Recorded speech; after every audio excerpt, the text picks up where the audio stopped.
about 4 o'clock in the morning, and Sergeant came in, turned on the lights, and said, "Get up, get up. There's been a breakthrough, you're going."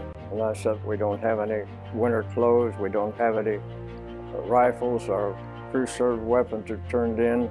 But I was wrong. It was kind of a drizzly rain. We went about 109 miles in that rain. I knew then that this really was serious. Nobody had any maps of the area, wherever it was. We dumped us off in a muddy field. We started walking, and I saw a little sign that said Bastogne. That's how ignorant we were. We didn't even know how to pronounce the name, didn't know what country it was. They put us in a roughly 20-mile circumference circle around the town of Bastogne. The objective was to stop the Germans from getting to Antwerp, where all of the supply dump was for us. And they were going to use those supplies then to go ahead and invade England. If they had been able to take England, we could not have done anything. We wouldn't have had a base to operate from. So we had to stay there.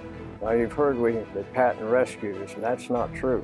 But what he did do, he turned the whole army 90 degrees and rushed them in 200 miles to break through and break the siege. What that did was allow us to take dead and wounded out and bring supplies in. The first 10 days, the weather socked in, they couldn't give resupply to us. The snow started, the temperature went down to as low as 15 below zero.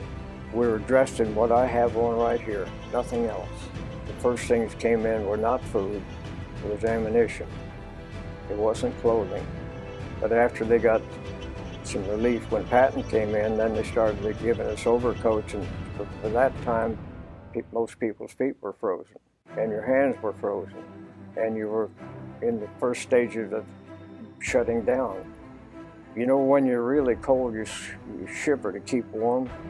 We had so little food that not enough energy, and we quit shivering.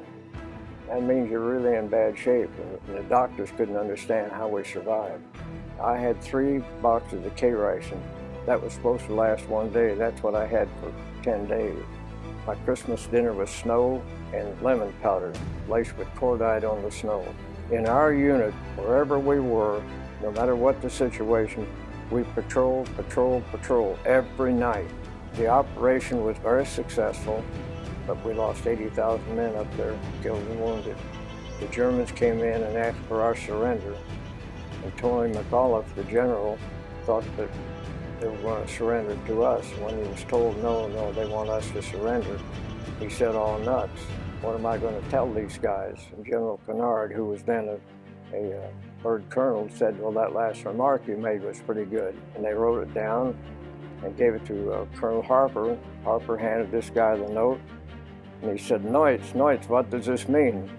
And Harper said, "It means we're going to kill every goddamn soldier who tries to get in here." The German said, "We'll kill many Americans." And Harper said, I said to him, "Well, get on your way, bud, and good luck." And later he said, I don't know why I told him good luck. People have asked me, "Well, did you think about surrendering?" And I said, no, there wasn't a single soul that ever said a single word about surrender. That was not in our vocabulary.